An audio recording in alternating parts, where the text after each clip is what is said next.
Our guest today is the director of the Illinois Environmental Protection Agency. She was appointed by Governor Pat Quinn 18 months ago. Our guest today has initiated numerous improvements in the agency, including streamlining permitting, expanding communications and dialogues with all sectors, like the City of Chicago, attention Mr. Powers, Mr. Murphy, and environmental advocacy groups, business, industry, and agricultural leaders. Ladies and gentlemen, Lisa Bonnett. Lisa?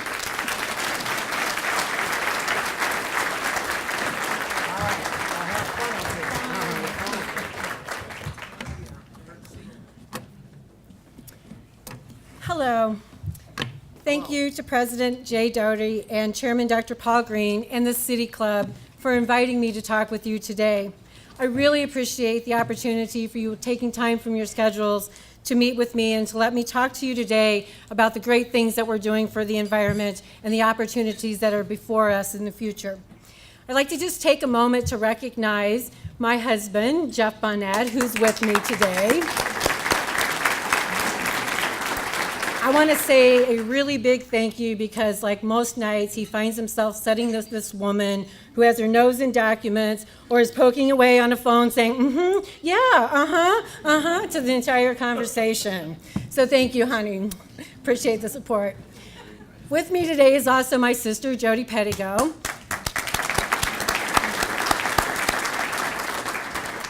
And as I was thinking about this just a minute ago, I'm like, I could be setting myself up for a lot of ribbing at the next family dinner.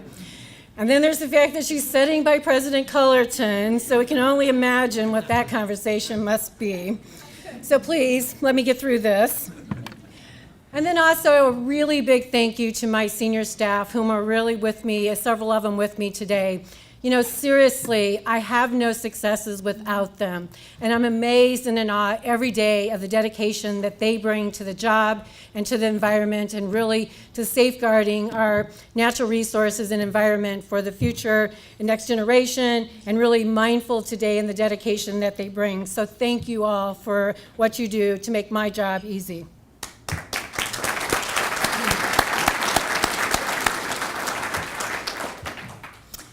So as you heard, in March of 2013, I was honored to be appointed by Governor Quinn to lead the Illinois Environmental Protection Agency. My appointment is providing me with a rare opportunity to use the skills that I have gained over a longer than I like to admit career at the Illinois Environmental Protection Agency to lead the governor's environmental programs. By way of background, I have an MBA, and I generally come from a finance or business perspective, as I served as the agency's chief financial officer for 20 plus years, and then as deputy director under Doug Scott before being appointed director.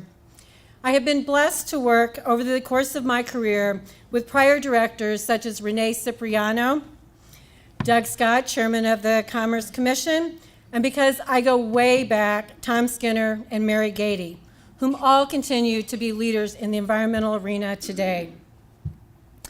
As I look at the environment at this time, when I have an opportunity to make a real difference for Illinois citizens, I am truly amazed at the level of actions and investments by Illinois businesses, communities, environmental advocates, and state and federal regulators that are collectively making great strides in protecting our precious air, land, and water resources. As we all know so well, environmental protection is vital to our health and quality of life, and also is imperative to our economic well-being. Today, I'm going to share information with you that will showcase our collective accomplishments, and I will talk about emerging environmental programs and the opportunities and challenge they present as we continue our work over the coming years to protect our environment and to become a sustainable society. Now, the one thing that you should know in my presentation and in my world, all things come: air, land, and water. We just had this quiz with my sister, so we're going to touch really on all three of our vital environmental media. Today, Illinois citizens enjoy healthy air quality most days of the year. In 2013, Illinois saw good to moderate air quality in the Chicago area on 96% of the days, and in the Metro East St. Louis area on 99% of the days. While we have made great strides in controlling conventional air pollutants like sulfur dioxide, nitrogen oxides, ozone, and particulates, reducing greenhouse gas emissions is the emerging environmental threat to our present time and to future generations. The literature indicates that the amount of greenhouse gases in the atmosphere reached a new record high in 2013, propelled by a surge in levels of carbon dioxide.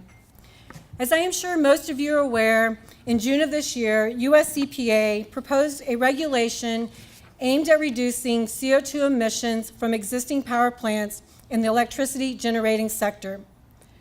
EPA's proposed Clean Power Plan is projected to help cut CO2 emissions from the power sector by 33% below 2005 levels by the year 2030. Nationwide, EPA's CO2 regulations would impact approximately 1,000 power plants with 3,000 electric generating units in the U.S. These are primarily coal-fired, oil-fired, and natural gas-fired power plants that will sell a large portion of their electricity to the electric grid. Over 70% of electricity comes from burning fossil fuels, mostly coal and natural gas. The proposed rule aims to address the country's single largest source of carbon pollution, with these plants accounting for roughly 1/3 of U.S. greenhouse gas emissions. In Illinois, the affected sources consist of 17 coal-fired power plants with 45 electric generating units. The age of these units range from 4 to 60 years old, and their generating capacity range from 74 megawatts to 800 megawatts. Another 30 natural gas-fired plants are also likely to be affected by the proposed rule.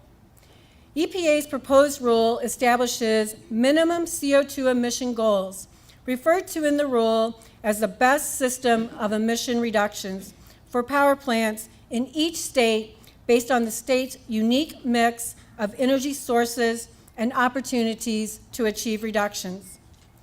Those of you familiar with environmental regulations know that this proposal is unique in that the state's goal is based on emission reduction possibilities that can be achieved throughout the electric system as a whole, not just at individual power plants.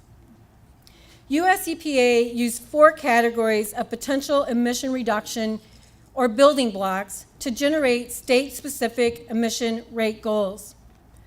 Building block 1 goal is referenced as inside the fence line, reductions which can be implemented by the regulated units.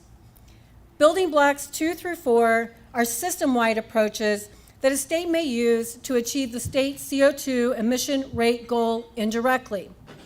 They are outside the fence reductions because their implementation depends on system-wide measures not under the direct control of the affected electric generating facilities.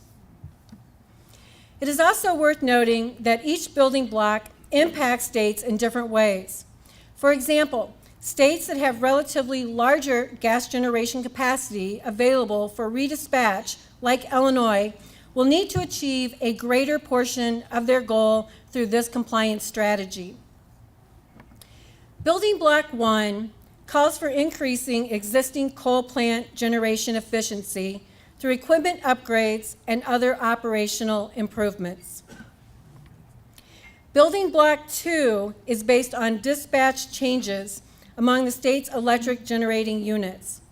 This basically would mean increasing the dispatch of natural gas combined cycle plants, which have lower CO2 emission per megawatt hour generated, in place of higher emission coal and oil-fired power. There are currently 3 natural gas combined cycle plants in Illinois, which would need to be dispatched 70% of the time to meet the proposed state goal. The third building block assumes the use of additional low or no carbon emission power sources, principally renewable energy such as wind and solar. Growth in renewable energy generation in Illinois will need to increase to 9% of total generation to meet the emission rate goal for the state. In addition, Building Block 3 includes an incentive to states to avoid retirement of existing nuclear generation. Currently, nuclear power generates almost 50% of Illinois' electricity. The fourth building block reduces the emission rate by including demand-side energy efficiency programs, such as installation of more efficient lighting products, building energy controls, and more efficient equipment. US EPA acknowledges the role of energy efficiency to facilitating least cost compliance and assumes that energy efficiency programs can be ramped up to reduce power demand by roughly 9 to 12% in each state by the year 2030. Overall, I believe Illinois is well positioned to identify and develop cost-effective strategies to comply with the new CO2 reduction requirements. The good news is that the state has already taken steps to reduce its emissions. Our state has a long track record of using various regulatory and other policy tools to encourage energy and environmental investments that add value to the state economy. I believe we can take advantage of existing policies and programs and build on the foundation to further reduce CO2 emissions. According to the 2012 State Energy Scorecard issued by the American Council for an Energy Efficient Economy, Illinois ranked 10th in state energy efficiency programs, moving to the top of 10 for the first time. Expanding energy efficiency programs will give consumers the opportunity to be part of the solution in lowering carbon pollution from electricity production and use. Illinois offers a variety of financial incentives to encourage energy efficiency and has an energy efficiency resource standard that sets targets for Illinois utilities to ramp up both electricity and natural gas efficiency programs to help industry and commercial and household consumers save money in energy costs. Recently, I was invited to a tour with my friends from NRDC and the Environmental Council and to view an energy efficiency project in Chicago. And through that tour, one of the things I want to say is that at Illinois EPA, because we're a regulatory agency, we understand the benefits of renewable energy, we support energy efficiencies, but it doesn't really play a huge role in our regulations unless you need a stormwater construction permit to build a wind turbine. So really, my team has spent a lot of time being educated on really understanding Illinois' energy efficiency standards and the programs that we have. And so in that tour, I was introduced to a group, Elevate Energy. And one of the things that they're really working hard on, and I think is a classic example of how you can really do what's right for the environment, but really what is also just right for us as a society. And they're working really hard to incorporate energy efficiency into low-income housing to make sure that in Chicago that there is affordable housing for its residents. And so it's just a win-win. You put in energy efficiency, you save money, therefore your rents can be lower. So it was a great example and really an opportunity that I was very appreciative to have. Illinois requires new residential and commercial buildings to meet energy efficiency standards. The state also has an interconnection standard and includes the use of more efficient combined heat and power systems as an eligible resource in the state energy efficiency standards. Illinois has a renewable portfolio standard requiring renewable energy sources to make up 25% of electricity supply by the year 2025, which is driving significant growth in wind power development. Now, can we go back one? I just want to point out, another huge benefit is you get to stand on top of the Shedd Aquarium and look at solar panels.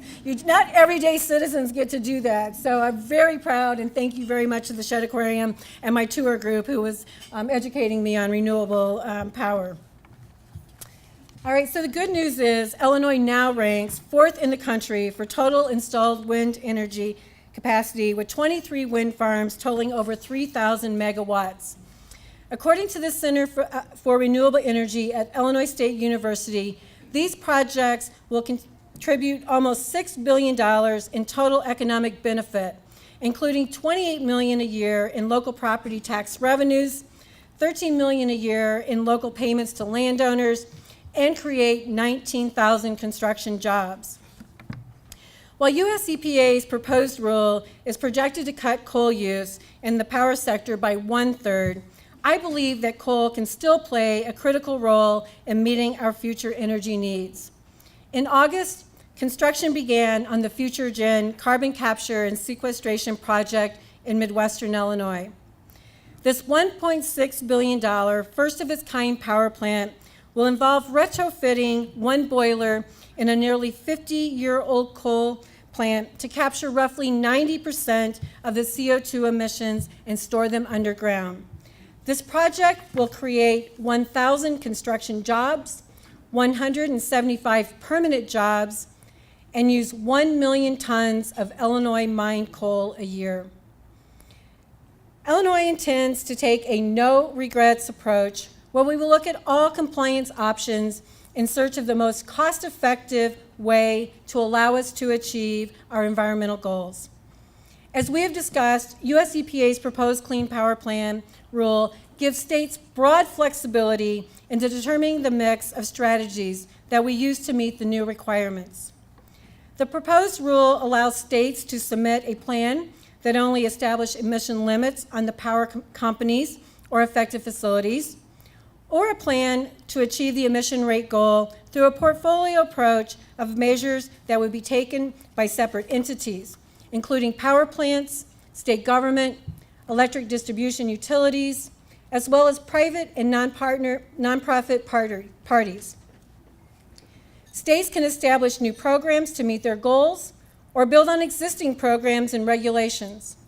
Moreover, states can work alone or work with other states to develop multi-state plans. In Illinois, we believe it is important to explore multi-state compliance approaches given the highly integrated and regional nature of the electricity marketplace.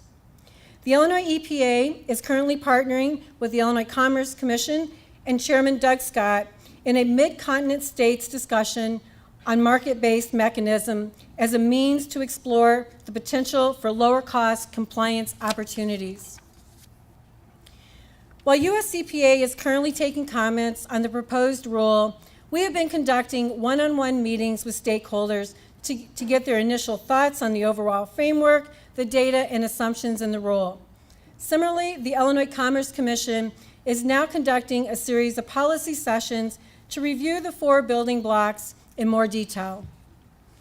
I believe the key to successfully identifying cost-effective compliance options for possible implementation will be the engagement of all stakeholders, including environmental and utility regulators, the State Energy Office and Power Procurement Agency, NGOs, local and state officials, and community organizations. US EPA's final rule is due out in June of 2015. The Illinois EPA's goal will be to develop a state carbon reduction plan that minimizes compliance costs and burdens, maintains electric reliability, and maximizes economic and environmental benefits. All right, as I said a little while ago, so we do everything in the environment: air, water, land. So now we're going to move to our water resources. As we know, Illinois' water resources are the backbone to our economy. I think we can all agree that Illinois' abundant water resources are paramount to the health of our citizens and our local economies. Today, 99% of Illinois' population is served with good quality drinking water from community water supplies, and 95% of major wastewater discharging facilities are in compliance. While these statistics are really good, not all of our water quality metrics are reaching those levels. Today, only 63% of our groundwater has a good quality rating. And our latest assessment of Illinois' lakes and streams shows that in 2012, 58% of the assessed stream miles were being impacted by point and non-point sources. The quality of water in Illinois' rivers and streams is being impacted by our aging water infrastructure facilities. Discussions on upgrading and expanding water infrastructure is becoming a familiar item on the agenda for many city councils. For most Illinois communities, their wastewater and drinking water facilities are 40-plus years of age with distribution pipes of 100 years plus. I have to tell the story. I had a recent opportunity with Commissioner Powers to tour the Jardine drinking water facility, which is really an opportunity. Again, you stand on top of the Shed Aquarium, you get to go see Jardine, but it's not really an opportunity because of the security risk and the important work that most people get to do. And so while I was with Commissioner Powers, he actually showed me the pipe, a pipe that was greater than 100 years old, but made of wood. Seriously, a lot of Illinois' distribution systems are still made of wood pipes. And so as we think about, all the water we're sending through them, our pipes are really important. In fact, according to US EPA's most recent needs survey, Illinois has a $32 billion total water infrastructure need over the next 20 years, including $17 billion, which is the sixth highest need among the states for wastewater projects, and $15 billion for drinking water projects, which is the fourth highest need in the nation. Governor Quinn understands the challenges communities are facing to ensure their water infrastructure is compliant with the water quality standards, and he understands that having modern and sufficient infrastructure is a must for residential and commercial growth. To meet this need, in 2012, Governor Quinn launched a $1 billion Clean Water Initiative, which has greatly expanded the number of affordable loans for communities across the state to address aging sewers and treatment plants. In March of this year, Governor Quinn, in his State of the State address, announced an additional $1 billion, now making over $2 billion available for these projects. Expanding the financial capacity of the Clean Water Initiative was made possible through our partnership with the Illinois Finance Authority and Executive Director Chris Meister. The Clean Water Initiative is a standalone AAA credit program supported by its own program revenues. The bonds are prepaid from the repayments of existing loans and easily support the $2 billion, while maintaining the AAA rating and the highest level of fiscal integrity. And really, that is because of our communities. Really, it's the fiscal integrity, it's the credit rating of our communities, it's the struggles that they make to make those loan payments that really is the asset and the foundation behind the Clean Water Initiative. I greatly appreciate the expertise and vision that Chris and the IFA board and staff bring to our water infrastructure program. I look forward to a long partnership with the IFA as we are only getting started in effectively using the assets of the Clean Water Initiative. And if $2 billion is not good enough, the cherry on top is that last spring, the Illinois General Assembly overwhelmingly passed legislation and Governor Quinn signed into law an expansion to the Clean Water Initiative to fund stormwater and other non-point source water quality projects. Recent history is showing that extreme wet weather events seem to be more the norm than a 100-year average. In fact, I was just with the governor recently where he told a story of where he met a local mayor, and the mayor said, I'm 1,000 years old. I've already experienced 2 500-year floods. More and more urban sewer systems are overwhelmed by stormwater runoff, resulting in basement backups, flooded streets, and combined sewer overflows.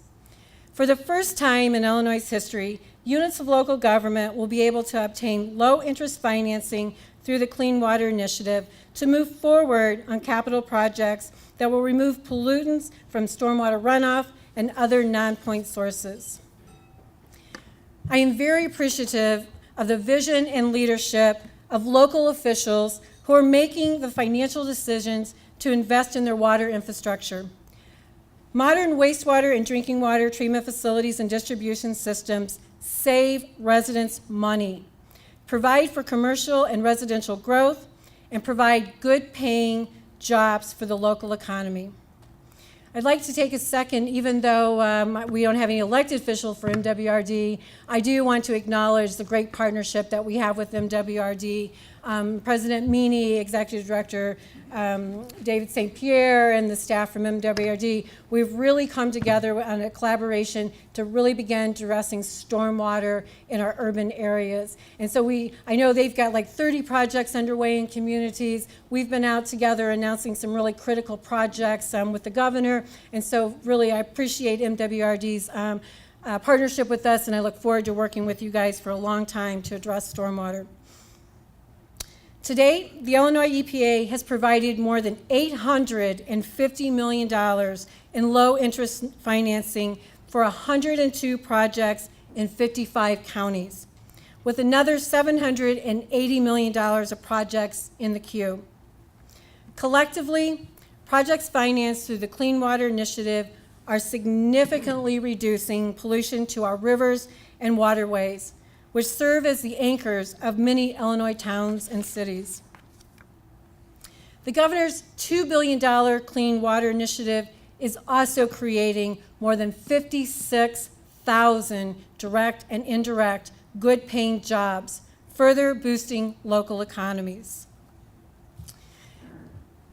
Water conservation is also becoming an important discussion in our modern world. The Illinois EPA has recently begun a partnership with the Natural Resource Defense Council, the Center for Neighborhood Technology, and others to roll out a statewide program to help water utilities implement best practices to water loss control aimed at reducing unnecessary wastewater and revenue lost in their systems. This initiative will help the state and its water utilities better understand the extent of water lost from leaking pipes, meter inaccuracies, and unauthorized consumption. A robust water loss control program helps utility revenues recover revenues, increase system resiliency, reduce weather-related risk, and protects our state's water resources. Another emerging water quality challenge for Illinois is reducing nutrients in our water bodies. Nutrient loss and runoff is a major threat to water quality in Illinois. State and local efforts over the decades to control nutrients have yielded positive results, but expanded and new strategies are needed to secure the future health of our water throughout Illinois and in the Mississippi River Basin. Algal blooms lower property values, hinder recreation, and threaten public health. In addition, nutrient pollution can degrade drinking water quality and require utilities to install costly treatment equipment. And I think we can all remember Toledo just a few months ago, and thank you again to Commissioner Powers and the City of Chicago for jumping right out there and getting samples. But very quickly, nutrients in our waterway can turn to, I think, Toledo 4 days without drinking water. And so definitely, we talk about the Gulf of Mexico, the dead zone, the Gulf hypoxia, but there are a lot of reasons to reduce nutrients just right here in Illinois for our own drinking water source. The Illinois Nutrient Loss Reduction Strategy is being developed by a policy working group led by the Illinois EPA, the Illinois Department of Agriculture, Illinois Water Resource Center, other state and federal agencies, representatives of the agriculture industry, NGOs, business associates, and scientists and wastewater treatment professionals. Seriously, if you did not get on this group, you missed a heck of an opportunity, because anybody who is anybody was on the group. The strategy is a framework for using science, technology, and industry experience to assess and reduce nutrient loss to Illinois' waters in the Gulf of Mexico. The strategy builds upon existing programs to optimize nutrient loss reduction while promoting increased collaboration, research, and innovation among the private sector, academia, nonprofits, and government. The draft Illinois Nutrient Loss Reduction Strategy is currently being finalized and will be made available for public comment this fall. All right, we're down to 3 land, closing in here. My presentation today may appear that the quality of the air we breathe and the water resources we depend on are driving most of today's environmental conversations. And it may seem as though the land on which we build our communities and our homes is not as equally threatened or essential to our well-being. However, that is not the case. How we use land now and in the past for petroleum and chemical storage, manufacturing, construction, energy generation, waste disposal, directly affects the rest of our environment. In 2014, Illinois citizens safely disposed of more than 5,800 drums of household hazardous waste by participating in agency collection events.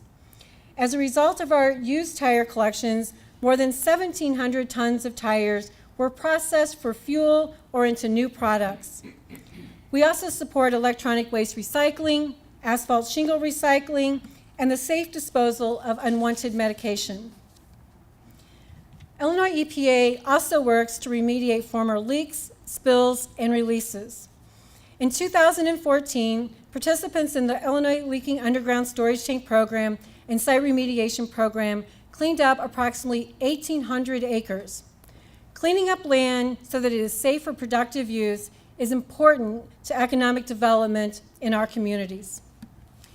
One example of land recycling underway now is the Pullman factory site, a 12-acre parcel located at 111th Street with Cottage Grove Avenue in South Chicago that operated at the Pullman Car Manufacturing Company. Earlier this year, we performed the environmental assessments in preparation for a potential property transfer from the Illinois Historic Preservation Agency to the National Park Service. Along with my staff, I am extremely proud to have provided the services furthering the establishment of an urban national park in Illinois. We also support progressive initiatives that address previously unrecognized environmental impacts and opportunities. In urban areas, 97% of food waste is landfilled.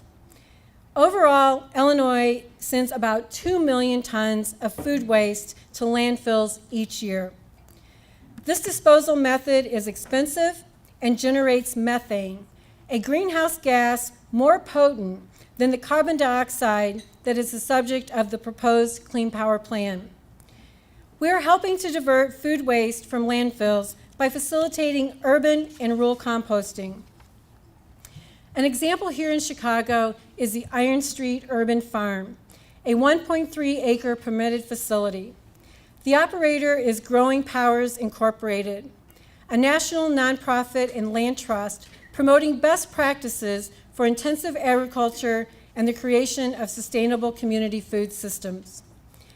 Iron Street Urban Farm processes food waste generated from local businesses and uses the finished compost on site as a soil additive, and it's also sold as a product. If you have not been here, again, another big perk of being director, I was afforded a tour of this facility. And I actually come from Central Illinois and from a farming community, and so I'm all about composting, and I get composting, but composting in an urban area, I just was not exactly sure of what that would mean. Well, this place is like the most amazing place that you have been, and there are so many benefits besides just sort of the environmental benefit. So it's like a total manual place. They bring in food waste from local food processors and restaurants, and through a youth employment program, they employ sort of at-risk youth who unload these semis and trucks manually, cart it by wheelbarrow and big things, and put it in what is called vessel, all my permit people, vessels, and turn it and layer it, and it's the most amazing product that you can imagine. But they're doing sustainability. They're talking about eating healthy to all of the local people who work there. They're teaching the young people how to be sustainable, how to get good jobs, how to look for jobs in the environmental field. And it really is such a win-win for all of us. And so if you haven't been there, or if you don't support that organization, I invite you to look at their website, because it's an amazing project.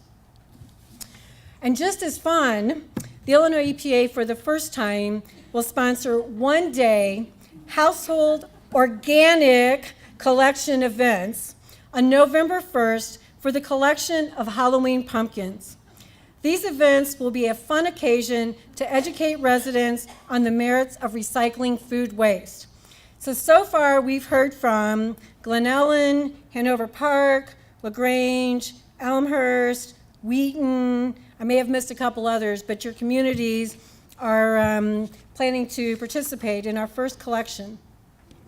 Teaching families, and through them reaching schools and businesses, so that food scraps are identified as a resource, brings more opportunities for green energy and green energy jobs. The agency is also partnering with the Illinois Environmental Council under the leadership of Jen Walling to fund an anaerobic digester study and to develop a business plan for managing pre- and post-consumer storage and landscape waste.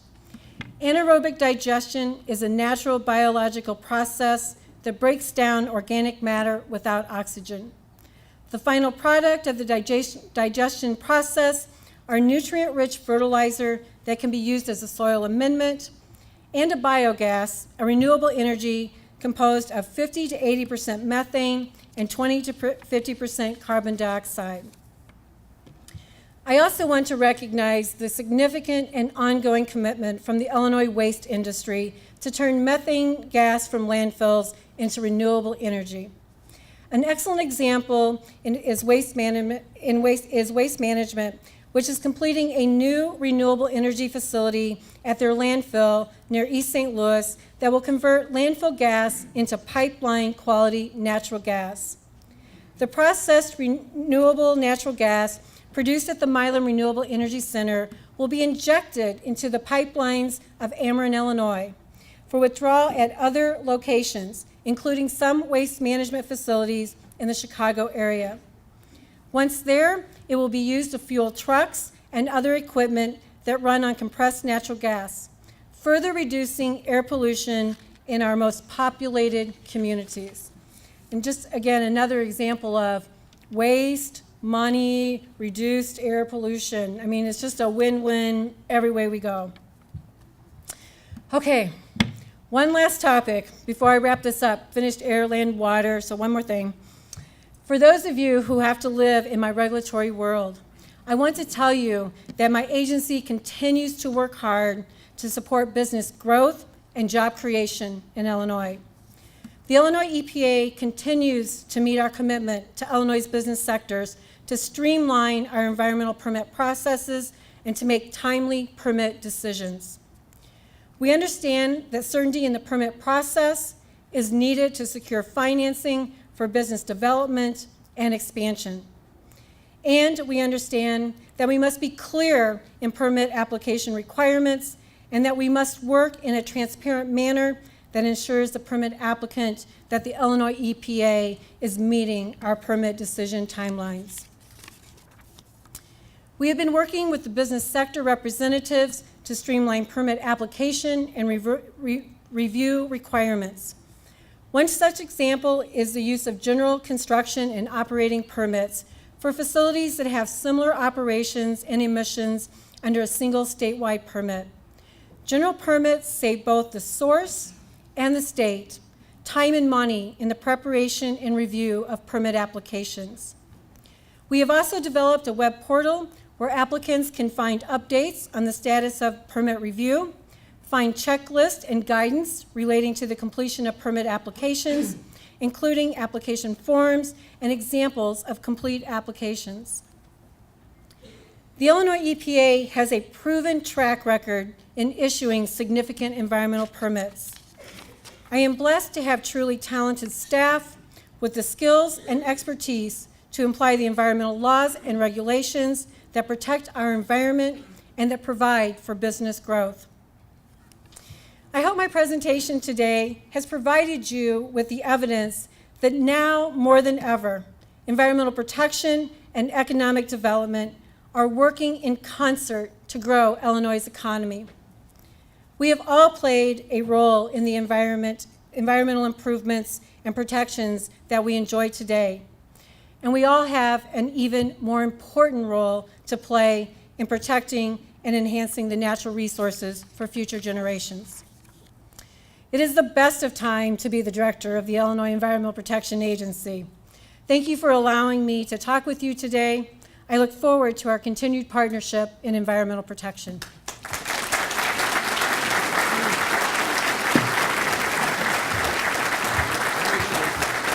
Thank you, sir. We have time for a couple of questions. Raise your hand. City Club P is right over there. If you have a question, since it's the EPA, if you want to shout it out and not waste paper, we'll allow that. We have a question. Okay, Madam, okay. we have a question from Bernard Edelman. Yes, we even have a question for Bernard Edelman. Has the water initiative made a difference? And if so, how? Perfect.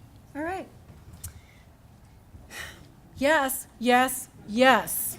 Okay, so yes, significant difference to municipalities and local governments who are really looking for low-interest financing because they understand the need to upgrade their wastewater and drinking water infrastructure. And so it's really making an impact. The interest factor is like half of the 20-year bond index.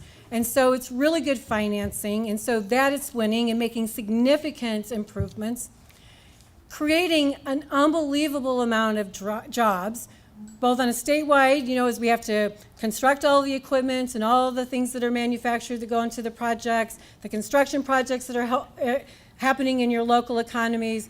And so the Clean Water Initiative is seriously growing jobs in our local economy. But the cherry on top is it is making significant improvements to our water quality. I mean, I think the one thing that, if you don't live in my world, that you don't think of, but any time that we have pollutants that are going to our rivers and streams, which are the source of our drinking water, it costs us to remove those pollutants.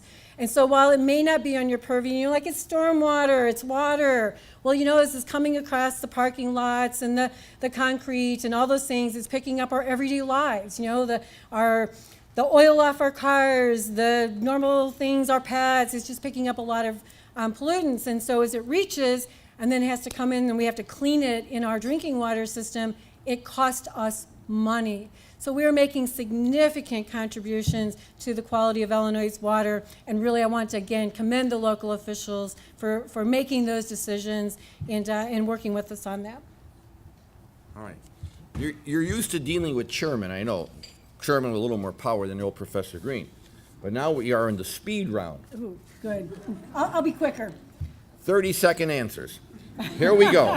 I can talk all day. I won't. I find that shocking that you say that. All right, here we go. Beverly Walter. Where are you, Beverly? Raise your hand. I can't see. I assume you're out there. She is from, I love this, CAPOW. Citizens Act to Protect Our Water, I guess. WALTER. We got to work on the spelling, babe. Here we go. Fracking. High-pressure hydraulic fracturing has been identified as a triggering earthquake. Southern Illinois, 2 earthquake fracture zones. In 30 seconds, what are your plans to keep fracking off the earthquake zones? Take 45 seconds. Oh, good. Okay. Well, one thing that I do know about fracking is that, again, if you weren't participating in the nutrient loss reduction strategy, you are participating in fracking, because it really took a very large coalition of stakeholders, regulators, local officials, community groups, to really come together and that propose the regulations and the law around Illinois fracking. And so, what I have is confidence in the people that came together, that put together that framework, that will be able to do it in a manner that is really protective. Now, the one message I'll leave, and then I'll move on, is that, it also, part of the program has us look at background levels. And so we'll know where we start before we do hydraulic fracturing, and that'll give us, the benchmark, and will let us know very quickly whether we've encountered any issues with like the casing or the things that, Illinois has really put in place regulations to try to bring the best of the practices to the state. Okay. We have forms on the table, I want you to know that. But this is an environmental group, obviously. Okay. Patrick Giordano, what is the schedule and legal process? This is another 30-second. What is the schedule and the legal process for the development of Illinois EPA rule implementing U.S. EPA's Clean Power Plan? All right. Okay, so right now it's a draft rule. And so what we're doing is, like I said, we were meeting with stakeholders, we're talking, we're learning about how the Illinois goals were put together. The U.S. EPA is currently out to comment. I think the comment period ends December 1st. They extended the comment period so that we would have more time to comment. So the U.S. EPA's final rule will be out in June of 2015. So as we move toward the final rule, we'll continue our dialogue, we'll bring the stakeholders together, and once the final rule is put in place, then we will undertake an effort to really put together the state's implementation plan, again, with all the stakeholders that really play a party to it, as well as look at other multi-state approaches to find the least cost and burden program solution that we can find. So probably about final rule 2015, our rule would be due in 16 unless we do a multi-state plan, which US EPA is saying will give us 2 years, will take us to June of 17. Okay. Given the time, there's a lot of questions, but we're going to make this the last question because we always want to get out on time. By the way, she cut her speech in half, just so you all know. Much thicker, right, John? This is from Renee Cipriano, Chef Hardin. Where are you, Renee? I can't see anybody. Right Where? there. Oh, you're hiding in front. What do you expect? Good question to close. Take a minute. We understand the agency has made environmental justice a top priority. Can you describe briefly some of the agency's key initiatives in this area? Yes, perfect. Thank you. Actually, environmental justice, it does sort of have it has a definition, and we certainly are doing a lot to make sure that we are working with local governments and local community groups so that they have a voice in what is happening at the agency and the permit decisions. So our initiatives right now are focusing on permit decisions and making sure that we do notifications and that we do public outreach and that we encourage Illinois businesses, which I want to tell you, step up every time. Every time Illinois businesses come to the table when we need to have those community dialogues, and they always step up to the table to do it. So I consider it as one of the initiatives that I've had for the last couple of years is to really make sure that my staff and my program and my decisions that we're engaging communities and community groups.